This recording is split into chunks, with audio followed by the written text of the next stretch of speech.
Welcome back to the Rockman Power Hour. This is a very special episode because I never in my life thought I would be talking to a UFC Hall of Famer, but it happened. Rashad Evans is our guest this week on the show. Isn't GSP a Hall of Famer? Yeah, but he wasn't on our show. Ah.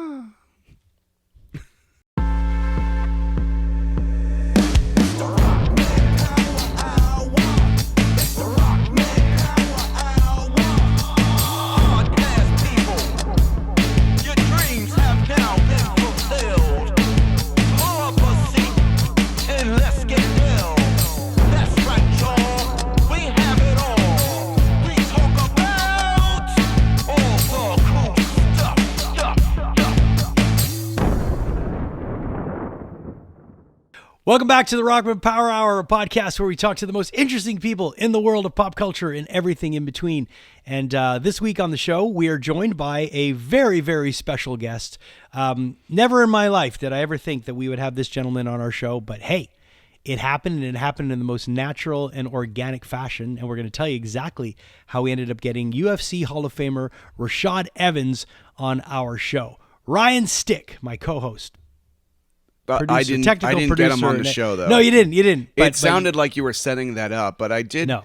I think I did help butter it, though, at the same time. I remember it was last Christmas, and the magical connection, I remember bringing it up. I'm like, yeah, you think you never do the show? Like, in that high-pitched, annoying voice, which is surprisingly effective.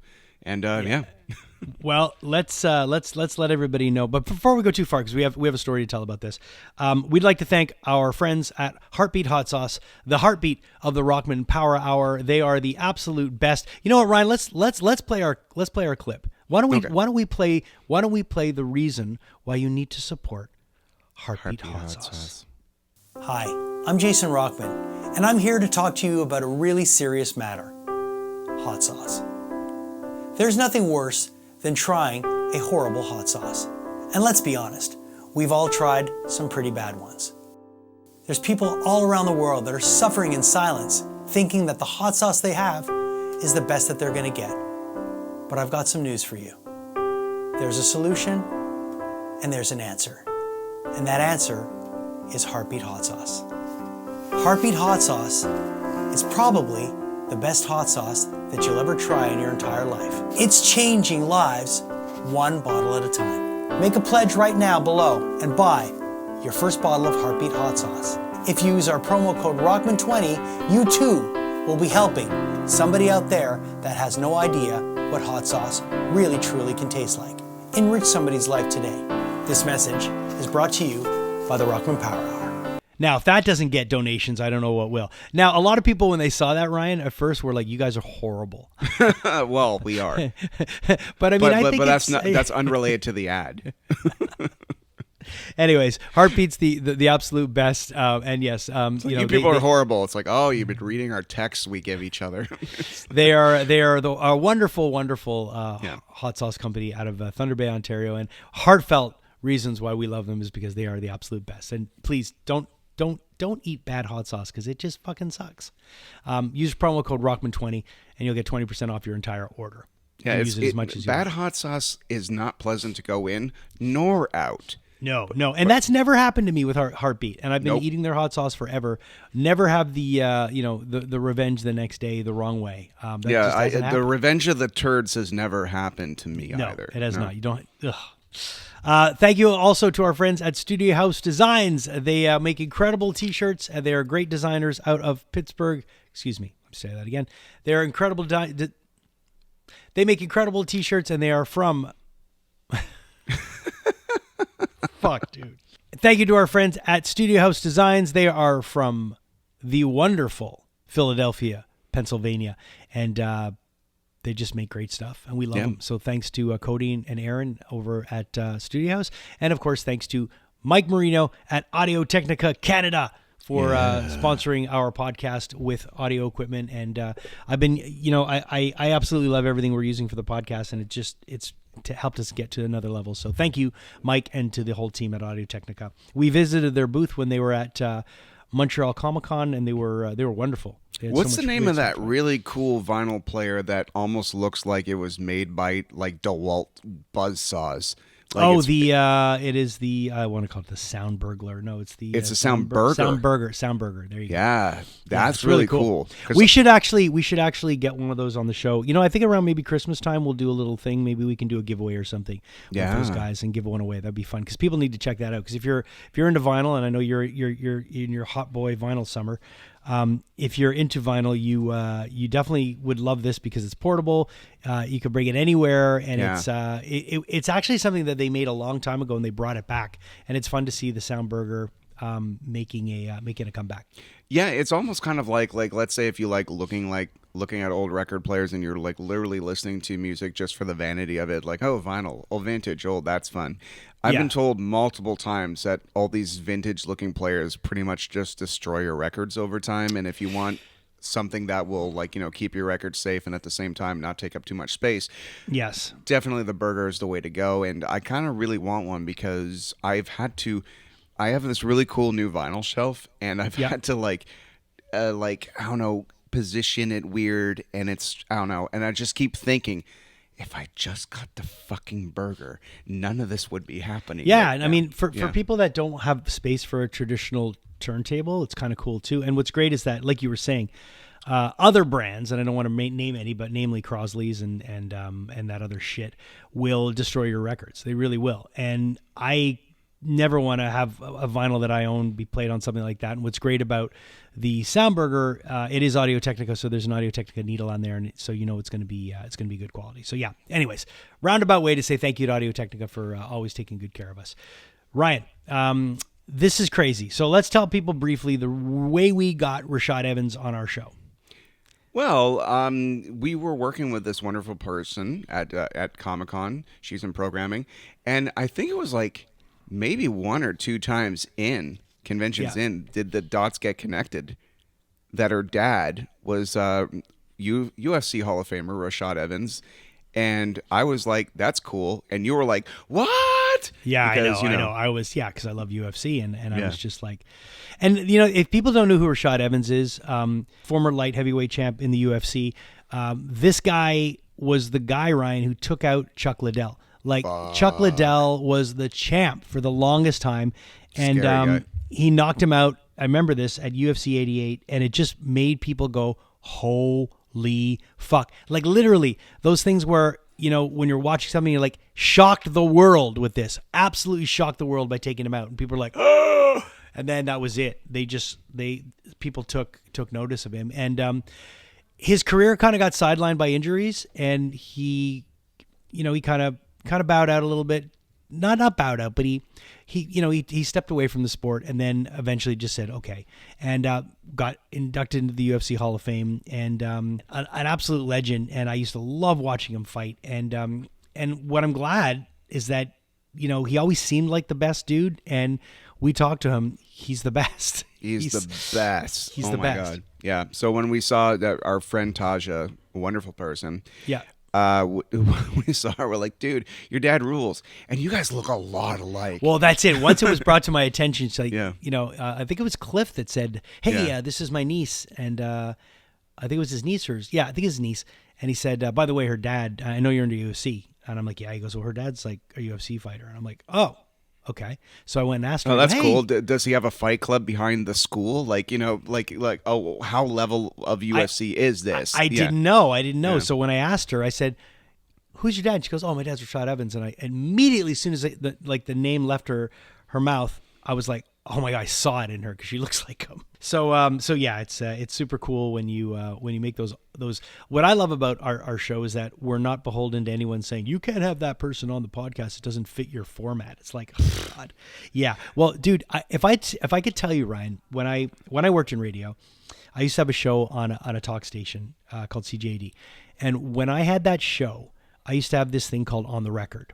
And On the Record was another show that I did. Not that I was, because I wasn't busy enough with my show, but I pitched a show to CJD, which was an interview show where we could talk to anybody in the world about their experiences with music.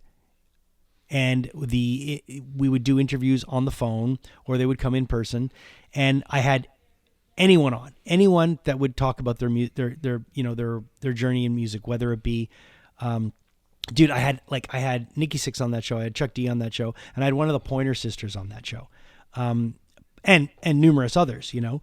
Yeah. And I'll never forget, one of the people that was working there was like, yeah, you had so and so from the Pointer Sisters on the show this weekend. They were like, that doesn't really fit your brand, and I was like, what? Like, how does it not fit my brand? Yeah, what are we in high school? It's like, oh yeah, you like metal, so you can't like fucking punk. Well, like, it the just- fuck is this? But I just remember when that person told that to me, I was like, okay, you want to put me in a box, and I'm not going to be put in a box. A rock box. I'm going to build my own box, and I'll put everybody in that box that I want to put in it. And it's just, I just remember it was so, in my mind, it was so short-sighted, because it's like, okay, if I have to associate with a brand, like, oh yeah, like I'm the metal guy and I'm the tattoo guy, and I was like, fuck Or the you, Rockman. man.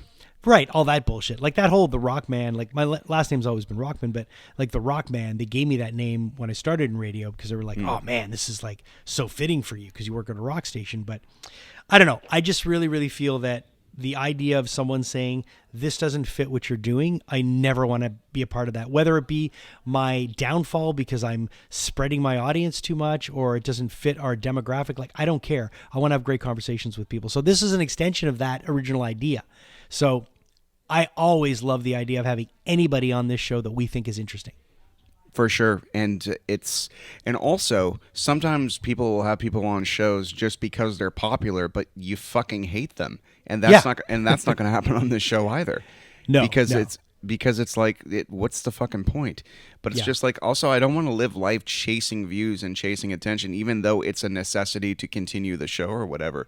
But at the same time, I'm just like, we're just kind of and even if it's an up and coming band, it's just like shining a light on them. That's something you also used to do at Show'em all the time. Like I remember vividly the Franklin Electric coming in and doing a performance. You contacting friends from Indica and saying, hey, maybe you should check these guys out. Like you've always kind of been like, when it comes to up and coming, even me with my goofy YouTube shit, you're like, oh, this guy's got something, like, you know. Yeah, and I think shining opportunity. So you're doing the same thing with your show, and I think that's great, man. Well, that's what, and we've always been a part of that, and that's why even when we were at Music for Cancer, when I saw Ryan Stevenson backstage, I was like, hey, let's grab Ryan, because I've always loved what he's done. He might not necessarily fit the mold of like being like the punk guy, but he's played with so many people, and he was part of that festival, and I was like, let's do it. So yeah, it's important for me to always think of that too. Like, yeah, it's great to get the big headliner, but like, let's always think, and you know, at Osheaga it was the same thing. Like, let's talk to some of the people that are a little smaller, and you know, and let's not always be like, you know, star fuckers and let's get the headliners. Like, okay, we can get whoever we want to get, and whoever, you know, let's talk to whoever wants to talk to us that we think, hey man, this is really, really cool. You know, like this person's doing it and they've got a story, because everybody's got a story. You don't get on a festival like Osheaga without having a story and without having something going on, you know? And also, if you can only find value in yourself by how popular the person is next to you or that you're talking to, it's kind of sad. Like, I'll have the same conversation with Toby from H2O that I'll have with the guy selling hot dogs. Like, it's literally with the same amount of enthusiasm, focus, and attention. It's, you know, it should be that way. We're all fucking humans. Yeah. Yeah. Well, but we also don't live in Toronto. All right. And half of our audience fucking jumps ship. It's okay. No, they didn't jump ship because they're originally from Montreal anyways. All right, so let's do this. Let's dive into this conversation. Rashad Evans. Hey, we got to be a little scrappy on this episode, Ryan, because we've got a UFC Hall of Famer on here with us. So let's throw some punches. Let's talk to Rashad Evans, the legend, UFC Hall of Famer, right here on the Rockman Power Hour.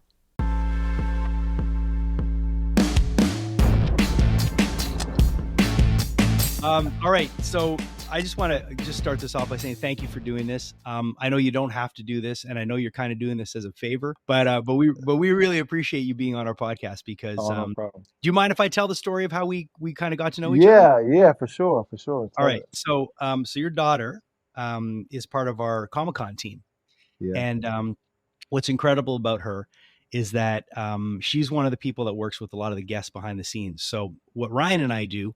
Me as the spokesperson and Ryan as one of our content creators and background guy and you know, he does interviews as well.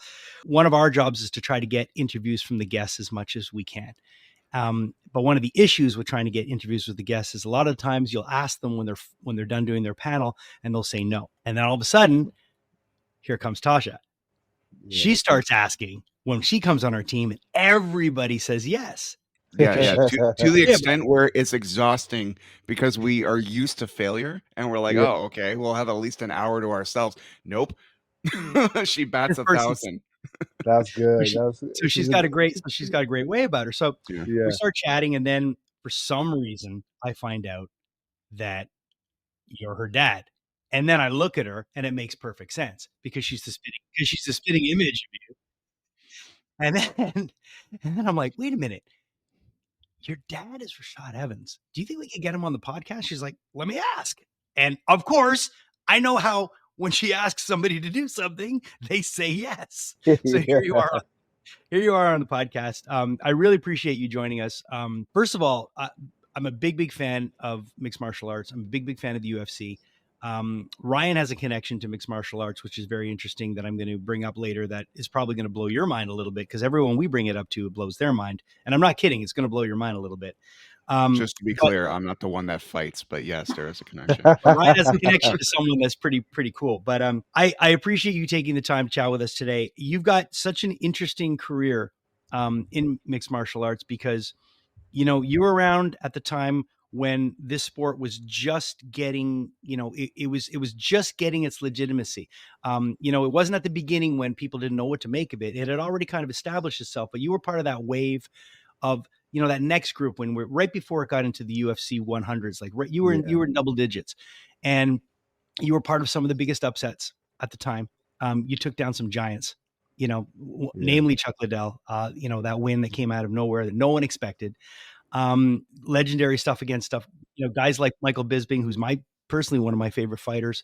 And you just had such an interesting career. And now I'm hearing that you're going to box soon. Is that still happening? Yeah. I'm gonna You're going to box against Rampage. yeah. I'm gonna get in there and get one more boxing match in for this grudge match. I mean, ever since the whole like influencer boxing thing came out, I've been kind of interested in doing it because I want to compete, but I've been wanting to um, do something not MMA because the thing about MMA is that of course, it's my main thing and I know it back and front, but the training for MMA is so hard on your body that I don't know if I have a camp in me to do an MMA training. So that's why that's what appealed to me with the whole influencer boxing thing. And then when I did the Rampages podcast, we got on there, and we just had really good chemistry, and he started talking trash about how he's still in shape because the fight with him and Shannon Briggs fell through. So I mean, I couldn't let that pass. Now, the influencer boxing thing is very interesting because a lot of people that participate in it and that do it, they all walk out of there saying it's just a better payday than anywhere else right now. And but at the same time, there's been some. It kind of harkens back to how UFC started, because UFC started with stuff. When you saw people in the ring, they were severely mismatched. It was awkward almost. Yeah. And when I look at influencer boxing, it's almost brings it back to some of those first matches you saw in the UFC when you would see this massive dude against this little guy in different disciplines and stuff. So it's not surprising that people's eyeballs are want to be watching that. Yeah, I think people are kind of attracted to the spectacle of things, and I feel like the more it's on the outlier of the spectacle scale, then I feel it gets the attention. But one thing that is really interesting about the influencer boxing thing is the fact that we're not boxers, and sometimes boxing as a fan, you can get a little bit lost in a weed just behind the technicality of it because it's the sweet science, of course, right? But with that sweet science, unless you have some kind of understanding about it on that nature, a lot of the fine skill level gets lost to just the layman watching it, and when they're not really seeing, the knockouts and the violence that they would expect in a boxing match. Sometimes you can watch a boxing match and not even see a fight. But with the influencer boxing, because it's at such a skill level, you see that fight more. And I feel that people are attracted to just seeing that fight. It's almost like watching a bar fight sometimes. And Yeah, I'm yeah, you know what I no, mean? no No, but you're doubt, right. yeah, You're right. It's true. And it's funny because when you say it's the same thing when you watch, when guys go to the ground in UFC, a lot of people are lost because they're hmm like, I can't, like, what are they doing? And you hear all yeah, the stupid jokes like, oh, look at these guys on top of each other. Like, what are they doing? But when you start to watch it more and more and you start to listen to, you listen to the commentators and the guys that know what they're talking about and they're explaining things. Like when I watched, Patty the Batty a couple weeks ago earn that win. I mean, that was he showed people that he's yeah, got extremely good jiu-jitsu, and he's the guy knows what he's doing. He's not just this strange, this guy with this strange Beatles accent from Liverpool. Like he can actually throw down. But that was exciting. But there's some times where people are grappling and they don't understand what these people are trying to achieve on the ground, what they're right. trying to get to and stuff. So I can understand how if you were to put two people in a ring that had never grappled before, and you said it was a full grappling thing, that would probably be interesting as well because the skill level isn't there. Do you know what I hmm mean? Yep. Yep, absolutely. It's one of those things that I feel that because the interest there and because Jake Paul has done such a great job of um, really being such a great ambassador for that influence of boxing. You know, being the one that really put it on the scene, and and one of the ones who have defied the odds on so many different occasions just because of the way uh, you know he's becoming a little badass, and it's something that's really starting to get people to turn heads. Yeah. And he's on a trajectory right now that a lot of professional boxers who start off just boxing, they don't get as far as like being on the on the stage that he is with the performances and even the guys he's competing against. That he's competing against guys at such a high skill level. So he's really making some noise for the influencer boxer, but really carrying that banner and getting people's attention. If anything, I would say that boxing is more popular than it's been in many years because of this, actually.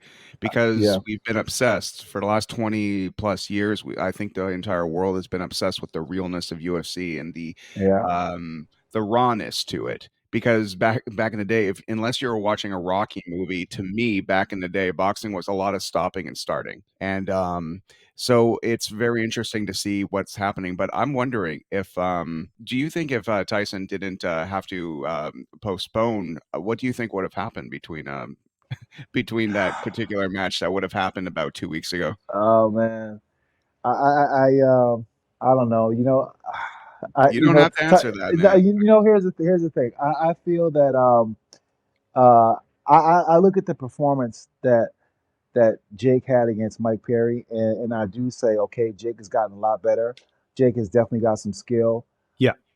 but that performance doesn't necessarily say to me that he could beat Mike Tyson because of the fact that Mike Tyson, even though he's older, he still has some attributes that I feel would be hard for Jake to deal with.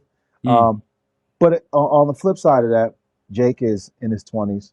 He's he's big, he's strong, he's more confident than he's ever been. I think it'd be a very hard, a very tough fight for Mike right now. Right now, and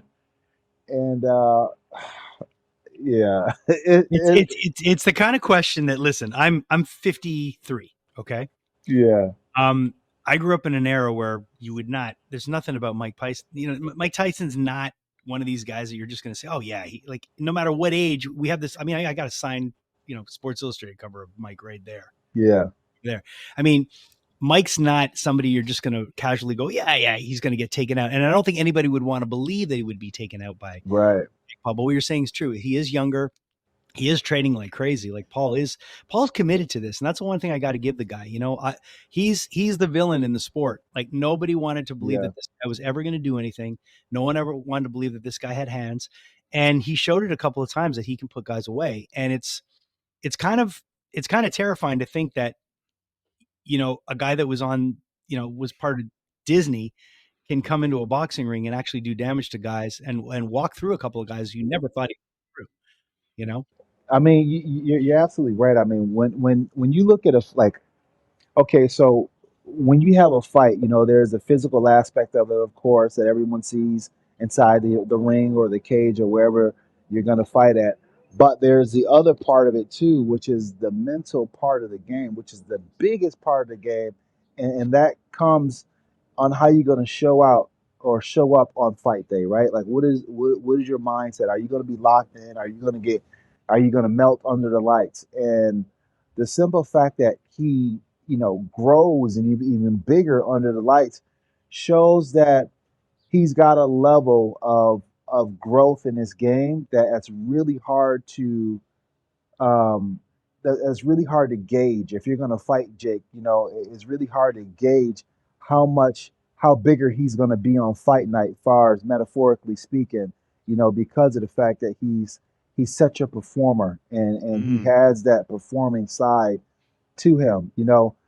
Going back to Mike Tyson, I feel like with Mike, and it's a hard one to call because there is, Mike is that almost 60-year-old man, but at the same time, there's still like Mike is an anomaly. I've seen Mm, Mike do some things that I've never been able to. I never would imagine a human being could do, just because Mike is special in mm. that regard, even still to this day. And also, Mike has this nature about him where if he feels like you're disrespecting him or you're trying to dominate over him, there's that other side of Mike that still is there. The kind of Mike that will flip off and bite your ear off type Oh Mike. yeah, You know what yeah. I'm Well, saying? So and and I think why people got excited about the idea of Mike and Jake was that if anybody, because there was a lot of questions along the way, where like, yeah, were guys taking paydays, were they just like, and if anybody was going to go in there and not give a fuck, like if anybody was not going to give a fuck about any of that and want to put someone on the ground, it would be Mike. Because it'll be Mike is Mike. that. He is the guy. He's the guy that's going to go, I'm not playing by that fucking script. Like it's not happening. Right. I'm going to. Yeah. So that, I think that's what got people really excited. But going back to Jake, like you'd have to admit, like a guy like Tyron Woodley, when he was in the UFC competing, he was a Yeah. scary fucking guy. Yeah. Oh yeah. He I was mean, scary. he Like was. he was Yeah. scary. He was scary. Yeah. He was. So He was. He was. so so when he put him out like that, that was like, come on. I mean that to me that day when that happened, when he put Tyron on the ground, I think it was the second time when he just knocked him out like that. It was the second time they met up. That's when I was like, okay, Jake's got a fucking punch. Yeah. Yeah. I mean, that to me was one of the biggest, like, oh, what are we dealing with here? Because I've been around T Wood for a long time, and I've had a chance to train with him a couple times, and he's a great athlete. He has this explosiveness, and he's got some pretty good boxing and pretty good understanding of how to box. So to see him get flatlined like that by Jake, I was like, whoa, Yeah, I know. I think everybody was. I think everybody. jeez. Yeah. Yeah, I mean, even now, like you hear him speak of Jake, and he speaks of him with some reverence now, and with a lot of respect. And I I mean, for what it's worth, the way that T Wood has come back from that, as far as just you know, he did it the right way. You know what I'm saying? Like he faced it, and him facing it was his saving grace, as far as being able to parlay that off of things. Now Yeah. he's doing Showtime or boxing and other things like that. So he's parlayed it from it. But I mean, that was a punch heard around the world. Oh yeah. Yeah. Yeah. Yeah. A Mm. lot of people. I'll never forget that. And he got a rollie out of it too. But that's how I knew he was cooked. That's how I knew he was done right out the gate. When I seen him get the gift of the Rolly, and then how happy he was with it, I'm just like, Yeah. he's That gonna was. lose. I know. He's gonna It's lose. like a cartoon seeing birds. Yeah, yeah, So I want to go back to your career. You had such an incredible career. You were somebody again, like I mentioned, you were part of that almost that second wave of UFC greatness. You get inducted into the Hall of Fame. Um, but towards the end of your career, there was a lot of there's a lot of people that think that you could have competed for a lot longer. But yeah. do you think a lot of it was just due to injuries, right, for you? Yeah, it was when I had two knee surgeries back to back. That's what I mean. Yeah, I had like 3 years off, Yeah. and it was like during the time where I was, entering my physical peak. Mm. And when I came back, um, I just didn't have the same ability that I had when I left, and it was primarily because I didn't have the trust in a leg. Being a guy at 205, I was never the biggest 205er. I always get in there and I will always be outmatched by everybody, but I had good wheels. I had good legs. I had a nice bounce. I had very good explosiveness off my legs. And when I had the knee surgery back to back, I came back and it didn't feel the same, and I didn't have the trust in my legs anymore, and it impeded my performance to the point where I started losing a couple of fights. And once you start losing a couple of fights, now you're not only competing against a man across the cage from you, you're more or less competing against yourself. I mean, whenever you fight, you're always competing against yourself more, right? That's really the fight. But after you lose a couple fights and you're in a hole and you're thinking like, man, am I going to lose my job? And you start getting the pressures on you like that.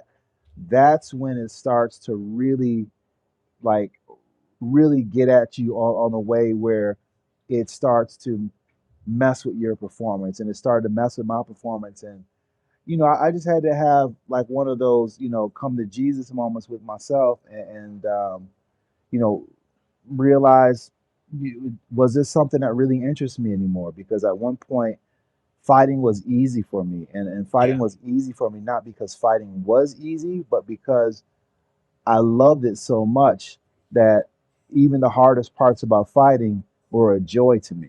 Right. Gotcha.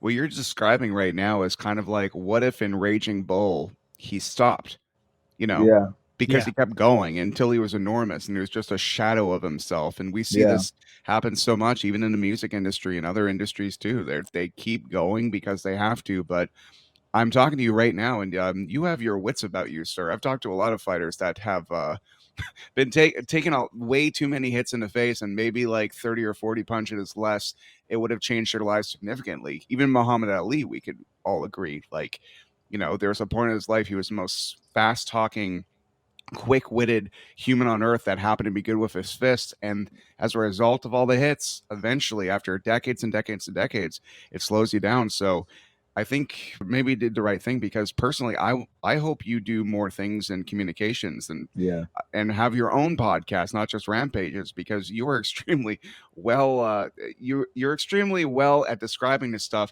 because I feel Rocky vibes when you're talking like that. You're like, eventually you're fighting the guy in your own head. I'm like, crap, I think that's what Rocky Five's about.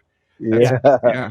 My dad has a martial arts gym called Gamma in Montreal, and his name's Phil Jana. And we used to do Brazilian Jiu-Jitsu with George St. Pierre and other fighters back when they were starting up their careers. And so fighting's always been a part of my life, but I've never participated in it. I've always seen it happen. So it's familiar to me, but at the same time, it's never been my exact interest. But I gotta say, Rampage Jackson, you had mentioned him before. He's in this amazing A-Team movie that not doesn't get enough love because it's incredible and he's incredible in it. I've been in the Rewind that. movie. I've been in the movie with Rampage. Me and him. Yeah. We were in a movie together. We did a movie. We were German twins. It's called Boss Level. You can check it out on Amazon. Uh, Oh so shit, I've we're seen Boss Level, yeah. but I've So only we're seen the ending of it. That's so cool, dude. Really? So we're in Boss Level. We're two bald German twins, and that was really the first time him and I had a chance to talk and get to know each other, and get some FaceTime after the whole beef situation that we had for so long. And it was a very interesting thing because we told our stories from our different perspectives of how things were from being on the show. And it was one of those things that once we kind of got to know each other, it was like, oh man, we have a lot of similarities, and we got along quite well. I love your facial expressions for whatever's happening Look on the side. That's People don't great. get it. Like I get I know. no, I get they don't care. Tell them you're on the Rockman Power Hour and they need to I'm chill. telling you, they don't want to listen. All right. Hey, That's listen, incredible. the shit that goes by sometimes in my house, like I've got 2 teenagers.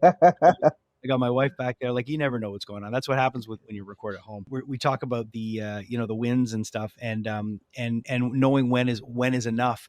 Another guy that I think that made the right decision to call his career when he did was a guy like George St. Pierre. I think George left the sport at the right time. Although there's that one nagging question: what would have happened if he would have fought? Khabib? That was the one fight that I think everybody wanted to see was him and Khabib. What would have happened? Is there a fight that still in your head that didn't happen that you wish would have happened? Who's the one guy? Because I mean, Yeah, you took out some like again, my favorite MMA fighter. One of them is Bisping. I like Mike, and I yeah, love the interview they did with Mike a couple weeks ago on his podcast. Like, and I've met Mike. When you meet Bisping, he's a really nice guy. Like he he's a really family is. man. He's just a beautiful guy. He's a really nice human, And I love that interaction that you guys had on his podcast.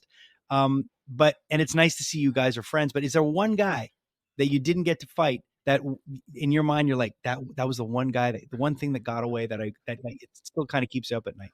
Yeah, well, I mean, I'm to the point now with competing where I'm at peace. You know what I'm Yeah, saying? I'm at good, peace, and I'm just kind of good. like, whatever happened has happened, and I'm great for the journey along the way because in my time I fought. I look at my resume sometimes, and I'm just like, dang, I fought so many of the best guys, and they were all the best guys in my era. But if I could go back and I could, have a couple fights that I did not have, I would have liked to fight Shogun. Shogun and I were supposed to fight Yeah, for the belt, and then I got injured, and then John Jones ended up taking over and getting the belt, and then his reign went. right. But I also would have liked to compete against Vanderlei Silva, Ah, the axe murder. And the reason why I wanted to compete against him, for one, he beat my boy Keith Jardine, which is my stablemate. right. But then also, like, he scared me. You know what I'm saying? Like he was scary as hell. He was one of those guys. He was scary to deal with. So for me, that's what I liked. I like to get a fight and be like, oh my gosh, like it made my stomach, have those anxiety, and that's what I like. I like it when I had a fighter who made me a little afraid because those are the fights that I always competed the best in because those are the fights where the fear of losing and what could happen to me by losing, it drove me to train like crazy. I would wake up sometimes at like 5 o'clock in the morning and get some running in and start. I was living that life when I had those big name fights because of the fact that pressure and the fear made me do so. Wow, not to continuously compare all to Rocky, but I hear I'm afraid. Okay, I'm afraid. All right, Yeah. so let's talk about let's talk about you know getting into the ring and how much your confidence you're mentioning with Jake Paul. It's like when the lights turn on, he becomes a different animal. It's true that there are performers and there are fighters and there are fighter performers, and what a difference that can make. The greatest guitar player who's playing on the street right now, if you put him in the Bell Center, would freeze up and all that skill would go to waste. um exactly how do you before a fight would you say like you're in the day? Are there things you do to make sure you don't psych yourself out? How do you make sure that you're back in the day you were performing at your utmost highest level? I would like to keep the atmosphere nice and loose. Mm, Like I would have my people around me, right? And the people around me, they all serve different purposes. But I always had that joker in the crowd. The one who would always make us laugh and always yeah, make the atmosphere light. And then I would have my coach on the other side of that who was like, okay, time to get to business. Let's lock in. Let's be serious. And that was his role. And everyone had their different roles that they would play, and I would really lean on them during the times where I was getting ready for a fight because my emotions, it's like riding an emotional roller coaster, and you don't know where the ups and the downs are going to be. but you try to stay in the middle, and you try Mm. to find people around you that help you stay in the middle. And there's going to be those dips, high or low, but you got to remember to stay in the middle. And staying in the middle for me, it meant just truly being in touch with my feelings, being in touch with the fact if I was feeling afraid, damn, I just gotta go through it. I gotta feel afraid. I can't fight it. I used to have the hardest time, and I used to get the worst fight anxiety because I would think in my mind like, oh my gosh, I'm not feeling normal, and I would try to compare, try to get the way I'm feeling to how I would feel when I didn't have a fight. And then it wasn't until I made the mental recalibrations to be like, wait a minute, like I'm not supposed to feel like how I feel when I don't have a fight. This is my new normal. This is how I'm supposed to feel. And then I started to reinterpret those feelings of nervousness and say, you know what? That just means I'm ready. When Mm. I feel like this, that means I'm performing well. And then I would lean into those feelings a little bit more, and I wouldn't be afraid to feel those feelings because I reinterpret those feelings to not being afraid or not being nervous, but to being more ready. And then another thing that I always get me is that when you think about what is tomorrow going to bring, because what am I going to feel like tomorrow after this fight? Of course I'm gonna be sore. Of course I'm gonna be hurt, but am I gonna feel like the winner or am I gonna feel like the loser? And going down that thought path will start taking you down a spiral that can get kind of dark sometimes, right? Future So, tripping. yeah, it'll get you tripping because the what if is a huge it's the fight itself. The Mm. what if is the fight. Yeah. So in order to really deal with that what if and what is going to happen, I would put my mind around execution. I would just think about how am I going to execute the technique, and that allowed me to mentally give myself the break to not think about the results. Your that's amazing. Your first belt, you still have it? I still do, yeah. I still do, yeah. Yeah, I got it. Is I got it it. is it like do you have it I'm not gonna ask you to go get it, don't worry about it, but do you have it Yeah. framed? Do you have it do you have it loose or is it framed? It's framed. It's framed, Hmm. but for the longest time it was loose. Like I never Right. when I was competing as an athlete, I never put it up. I Right. never put it up. I never wanted to put it up and hang it and nothing like that when I was competing. And I don't know, maybe I should have, but for me, I always felt as if like it was harder for me to take. I don't want to start looking too much in a rear view, right? Start reading my press clippings and starting to feeling like I've already accomplished everything that I need to accomplish. I wanted to really leave that space for a place of hunger where I could really, draw on from and say, you know what, I need to get it. Something is missing, something is absent, Right. and it's something that I'm very proud of. But at the same time, I understand that it was more about the journey than it was about the destination. Of course. When I was getting that belt and trying and climbing to be champion and all of that came along with it, that to me was the funnest time because that was the time where I got a chance to tap into that part of myself that goes out there and does the best that he can and says, you know what will be, and just Right. kind of leave it to just chance. And I like that because the pressure wasn't there. The pressure gets there when you start to have all those accomplishments and then you start competing against your past performances. Yeah. Yes, Rocky 3. I'm aware of this Yeah. one. All right. So Ryan's dad. Ryan mentioned his dad. So Yeah. Yeah. Ryan's dad, has a mixed martial arts gym. He has had one for years. But Ryan's dad used to compete, and Ryan's dad was trained by a guy that every time I bring this up to anybody that knows anything about mixed Hmm. martial arts loses their fucking mind. So Ryan, who is your dad trained by? Well, he's trained by a few people, but just to give a little background about him, my dad started off. He's been doing martial arts since the late '60s, and he was doing multiple martial arts, if you will, by trying different styles at a time when you weren't allowed to do that. In Mm. fact, he got kicked out of his first school because they're like, "You're learning this other discipline, traitor."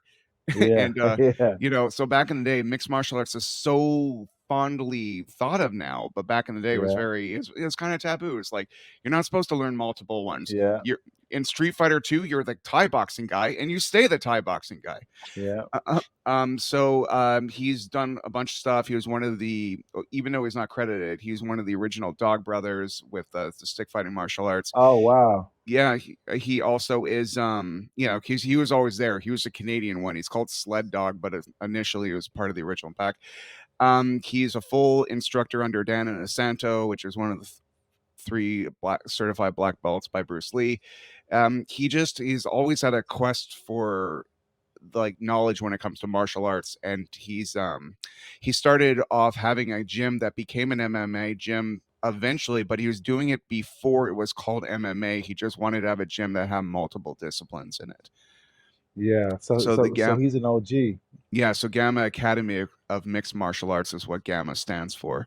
And it's interesting because he doesn't say anything. He's like Silent Bob. He'll Yeah. say something every now and then that's kind of like, oh wow, that's very clever.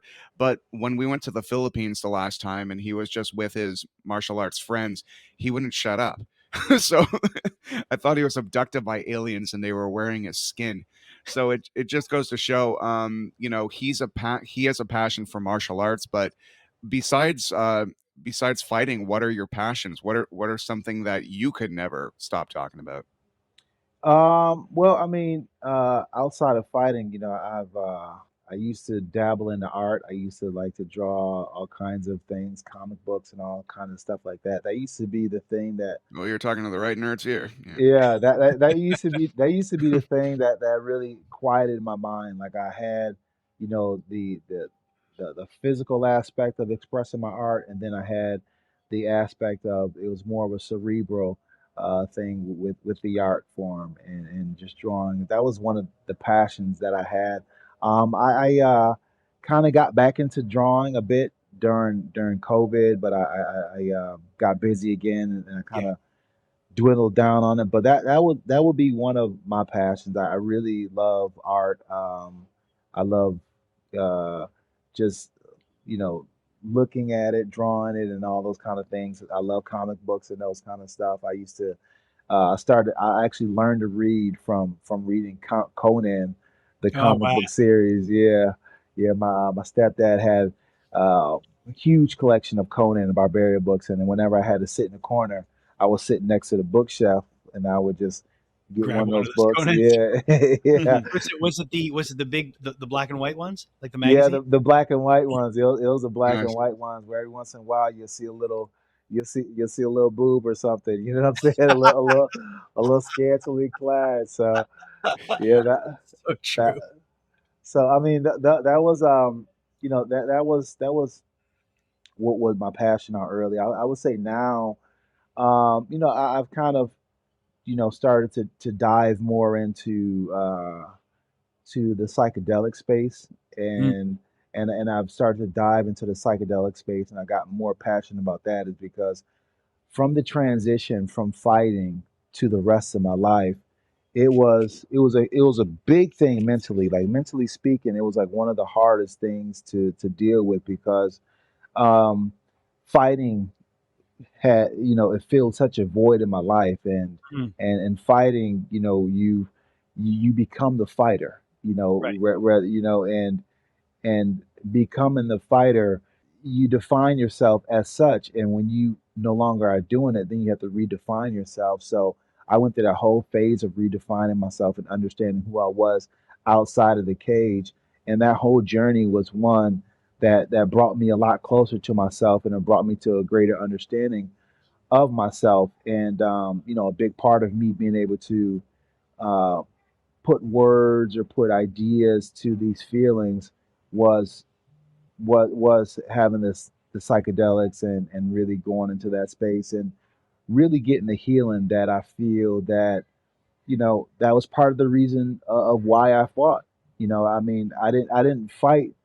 I mean, a lot of people fight for different reasons, Mm, but my why of fighting was based in a bit of trauma, a little bit of mm, trauma that I was exercising in my life. And after a while, I reached forgiveness on those matters that held that flame for fighting so hot, but at the same time, I still did have those unresolved issues that, only you can really heal past from when you start to face it and when you Right. start to really dive into it, and diving into it and really facing it has helped me to grow tremendously.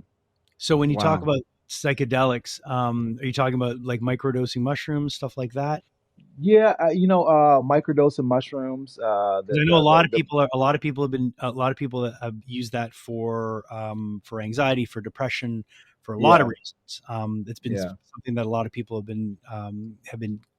going towards. Are you comfortable talking about that or? yeah. I'm Yeah, comfortable. Yeah, so yeah, it was something that I was using for everything you name, anxiety, mm, depression, and sure. just really just trying to figure myself out on an emotional level.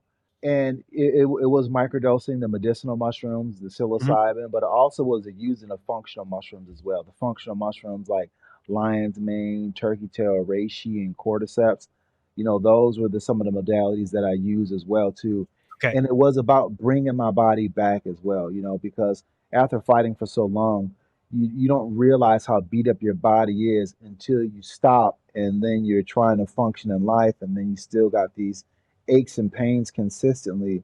And Yeah. not only that, I had some brain fog and things that I was working out mentally Hmm. speaking, that I wanted to see if I could, not only change my diet but just change, so much about what I was doing to help bring my inflammation under control. And Sure. psychedelics were a big part of that. The functional mushrooms were a big part of that, to the point where myself, Jake Plummer, the former quarterback for the Denver Broncos and the Arizona Cardinals, he and I and another good friend of mine, Dale Jolly, we started a functional mushroom company called UMBO, and it was primarily based off of the benefits that the mushrooms have done from us, the functional mushrooms have done for us, and um, you know, putting a little twist on it where it has more of a athletic appeal to it, and it kind of stands up to the demands of what you need for competing athletically. So that's what the whole mushroom space and the whole psychedelic space brought to me. But it was one that, it really spoke to that passion that I had inside of me, as far as um, healing myself, but more or less um, looking at everything differently, and really finding a way to not only heal myself but help other people who may be suffering and may be trying to find ways to heal themselves. There are so many athletes. You said brain fog. So like, there's so many athletes. The awareness of what concussions do has never been more prevalent till Mm, now. Because Yeah, back in the day, the expression "walk it off" or "oh, he'll be all right" or we gotta win the game." It's not just about fighting; it's about football too. That's very interesting what you're saying about trying to cure brain fog or just yeah. help brain fog, because yeah, that is a big problem actually, especially if anybody who's suffered any kind of concussion. So, do you what? How do people reach you about this with your company, particularly about this? Well, I mean, they can go to getumbo.com, get, and then umbo.com, and you can find out about the products that we have. We have some Michael Rise, which is like a pre-workout, and Michael Rest, which is something for rest and recovery. And those are one of the two biggest things that we wanted to really focus on. You want to focus on, of course, being able to get up and be able to stay active, but then also the recovery aspect, which is a lot of times overlooked by a lot of people, but the recovery sometimes is more important, and yeah. you get the most gains once you've fully recovered. But um, with our mushroom company, we had a bunch of different SKUs and different bottles and tinctures, but we wanted to simplify it and make it a lot easier for our consumers to really get an understanding of how to get the benefits for a mushroom. So we compiled a few mushrooms together for the Michael Rest and the Michael Rise, to give more of a broader spectrum when it comes to being able to get some treatment and being able to get the relief you need from these mushrooms. and these are adaptogens. So what that means is that everybody is going to have a different experience when it comes to that adjustment or when it comes to that adaptogenic effect, because we all have different stresses, right? Our bodies are Mm. all wired differently, and you may take a reishi and it may help you with allergies, and I may take the same reishi but it helps me with rest and relaxation. But it's all depending on what your body's needing and what your body is lacking. But functional mushrooms, when it comes to neurological health, whether it be functional or whether it be medicinal, there isn't anything else that's going to really bring your body neurologically back online, because as we get older, what causes us to have old age is nothing more than neuropathy. And neuropathy happens just, as we get older, right? And with just, you know, um, all of the things that from our environment, the environmental toxins, they start to build up in the body, and then it causes neurological damage. But when you have these mushrooms and you consistently taking them, it's a good way to fight back the neurological wear and tear on the body. That's amazing. Yeah, it's crazy. It's great to see that you're passionate about bringing that kind of recovery to somebody, to another generation. The one of the big things people talk about like nonstop now is cold water therapy. Are you a cold plunger? I've done it a few times. I mean, Did I'm you not like gonna it say. or did you not like it? Be honest, because Well, I mean, some people it's hate it. tough. It's Yeah, tough. I can't say I like it. yeah, But I know how good it is for me. Like I used to cold plunge before it was even popular. One of the things that I would do when after I made weight was I would fill up a tub and I would do a cold plunge, and what that would do is it would you know give me back my legs and kind of get some of the lactic acid out of it. So then the next day when I competed on fight day, you then were my looser. legs will feel somewhat, yeah, I'll feel so Yeah, much more fresher. But yeah, it works. yeah. It definitely works. You get, and it's great. It's crazy because, I remember the first time I saw anyone cold plunge ever was in a movie, Nick Nolte in that football movie, North Dallas 40, and it's Oh, Yeah. after a game and he's just sitting in a bucket of ice. And I remember, I mean, that was like, 70, whatever, 70 something. I was a kid and it always stayed with me. And it's something that in the sports world, they've been doing forever, but to see everybody now, neighbors looking across and they've got a cold plunge in their backyard, it's crazy how that thing has gotten so popular, and how much money they're charging for these things when you can Oh just get a man. horse trough, I know. just a horse trough from like any hardware store, fill it with water and ice, and there you go. There's your cold plunge. You don't have to spend $5,000 on this yeah, but beautiful theirs water. has cold plunge written on the side of it to Yeah. make you feel. So your neighbors looking at you know you're cold plunging. You feel, yeah, Um, it's definitely a fad, but I but mean, but it do- but it it does has serve. it has great benefits though. I mean, if you're gonna get on a fad, then you might as Yeah, well get on one that's actually beneficial for your body. 100%. I don't want to keep you much longer because you've been really generous with your time already. But can you tell everybody the date of this boxing match with Rampage? When is that going to be? Yeah, so we're looking at December 14th in Vegas. So we're still trying to figure out exactly where the venue is going to be. We're still, nailing down the exact venue, but we're looking at December 14th. And this is So through which promotion? Is this going to be with Jake? no, no, no. It's going to be with this newer promotion. It's like a street. It's called Street Fighter. Okay. But yeah, so it's going to be Are they legally allowed to call it Street Fighter? As well, long as it's well, not Street Fighter 2, it's all good. well. It's actually going to be from the brand Street Fighter from Okay. the video game and stuff like that. Okay. So it So is The from them. fuck Okay. out. yeah, yeah, yeah, Cool. yeah. So it's gonna be pretty cool, pretty interesting event. But Yeah. I'm excited about it. It'll be a good chance to go in there and have some fun. And boxing is going to be very very interesting. Now, I mean, as a mixed martial artist, I've been boxing for years. I actually started out boxing before I Yeah. did any kind of MMA, and Cool. I'm pretty familiar with it. So it'd be fun to have just one boxing match for the one time and be done with it all. And do you think we'll see you continuing to do commentating? Because when I have seen you commentate, you're incredible. Yeah, you are Yeah, definitely. I will listen to you read a phone book. Thank you. I appreciate that. Yeah, I'm gonna do more commentating. I'm doing some gigs with the UFC, but I'm also looking to do some other things as well to expand Okay. my horizons and kind of develop my own. The thing is that I was thinking about doing a podcast, but one of the things I didn't want to do is I didn't want to get my voice lost in the podcasting space. So when I decided that I want to do it, I'm like, okay, I want to do it, but I want to do it with something that I mean, of course, at the end of the day, there's only so many things you can talk about, but I wanted mine to have some kind of original feel to it, 100%. Yeah. and something that resonated with me. So I've been just mulling it over and thinking about, what's the best platform and best way for me to give my message and truly be authentic to myself while doing so. Well, I think wherever you do it and wherever you land, people are going to be listening because you've got a great story, you got a great message, you got a great energy about you.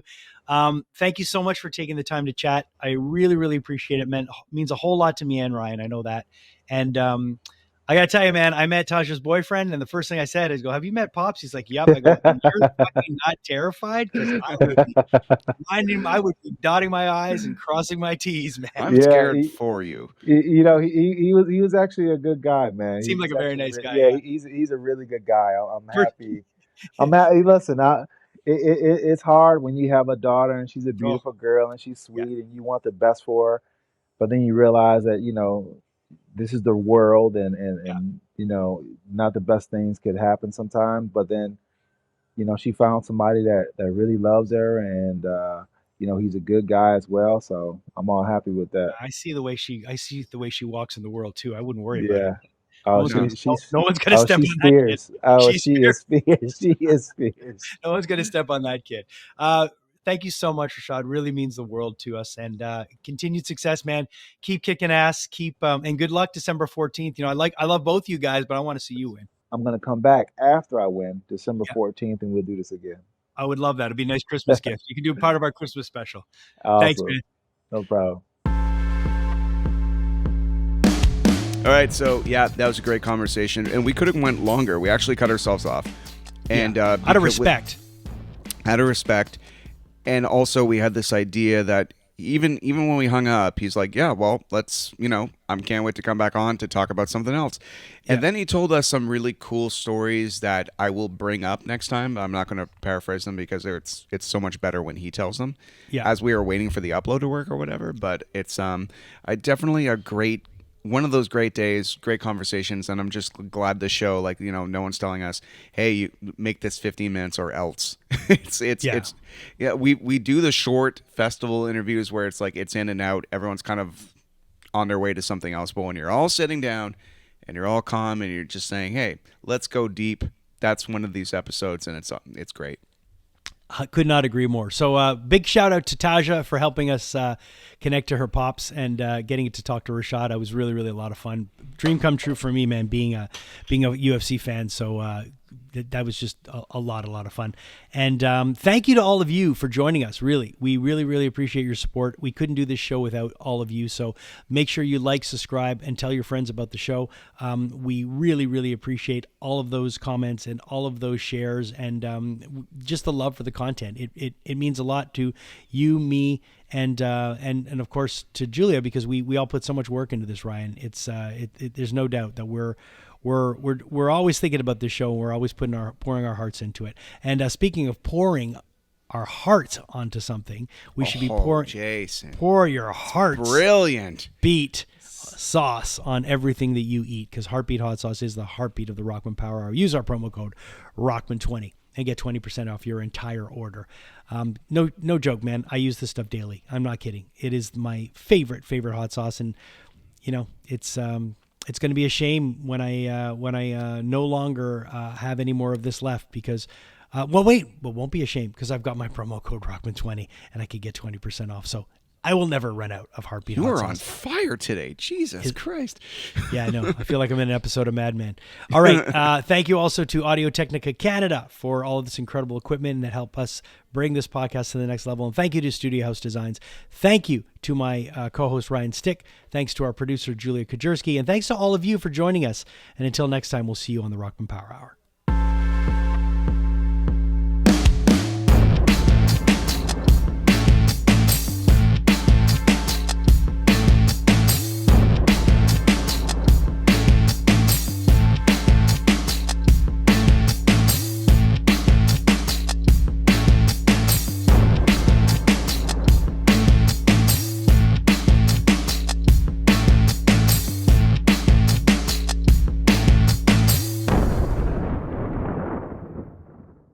Hey, thanks so much for watching the podcast. We really appreciate your support. And if you're enjoying the podcast, click this link right over here to watch the next episode, and click right over here and subscribe. And that way you won't miss anything.